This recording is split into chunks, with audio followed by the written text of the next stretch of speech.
India private लिमिटेडच्या वतीनं 13वी national लेवलची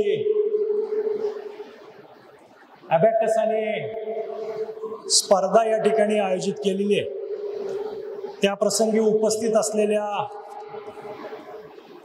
cine star आणि आपल्या सर्वांचं ज्यांनी येसुबाईच्या भूमिकेला अजरामर केलं अशा प्राजक्ता गायकवाडजी, त्याचप्रमाणे बकाले साहेब, गोसावी साहेब, रुपेशजी तुपे, ज्यांनी हा कार्यक्रम एवढ्या मोठ्या प्रमाणात घडवून आणला आणि सर्व महाराष्ट्रातील विद्यार्थ्यांना संधी दिली, ते महेंद्र गिरी सर,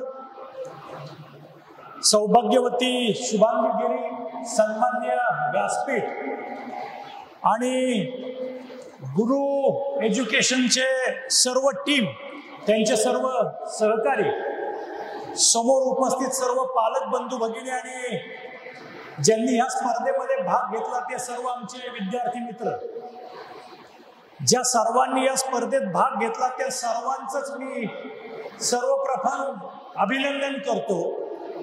कारण शेवट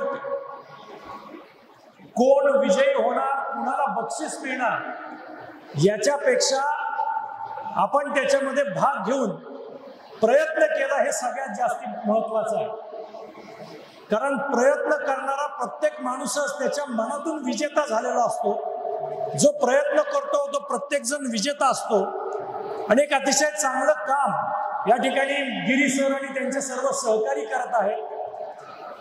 खरं तर माझ्या आधी प्राजक्ताताईंनी आपल्याला सांगितलं की आम्ही खूप वेळ घेणार नाही, बक्षीस समारंभ घ्यायचा, स्पर्धा पार पडलेली आहे, त्यामुळे ज्यांनी ज्यांनी भाग घेतला त्या सर्वांनाच अभिनंदन। ज्यांना बक्षीस मिळणार आहेत त्यांचं विशेष अभिनंदन, ज्यांना मिळालं नाही त्यांनी पुढच्या वर्षी भाग घेऊन पुन्हा त्या बक्षिसावर आपलं नाव कोरावं याच्यासाठी त्यांचं दुप्पट अभिनंदन। आपण सर्वच महाराष्ट्राच्या कानाकोपऱ्यातून या ठिकाणी आलात त्याबद्दल या भागाचा आमदार या नात्यानं आपल्या सर्वांचं स्वागत करतो। आपल्या पाल्याच्या मागे आपण खंबीरपणे उभे आहात, त्याचं भविष्य घडावं यासाठी आपण सगळेजण प्रयत्न करत आहात, त्यामुळं आपल्या सर्वांचं स्वागत करतो। पुन्हा एकदा सगळ्यांना शुभेच्छा देतो आणि थांबतो। धन्यवाद। जय हिंद, जय महाराष्ट्र।